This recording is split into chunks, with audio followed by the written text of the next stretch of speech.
જય માતાજી, મહાદેવ હર, જય શ્રી રામ. તો આજે આવી ગયા આપણે સપ્તાહનો બીજો દિવસ હતો અને આજે ભગવાન શ્રીરામનો જન્મ થવાનો હતો, પછી કૃષ્ણ જન્મ થવાનો હતો, એટલે આપણે આવી ગયા સપ્તાહ સાંભળવા.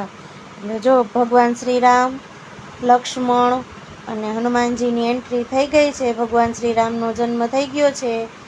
અને જો હનુમાન દાદા જરાક અમારે ઓલા હતા, ખારા થઈ જતા હતા ઘડીએ વળીએ, પણ જો ભગવાન શ્રીરામનો જન્મ થઈ ગયો છે બપોરના 12 વાગે.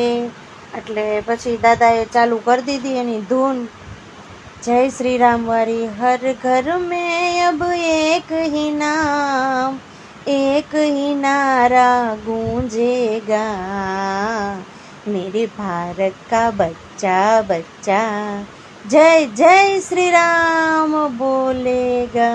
मेरे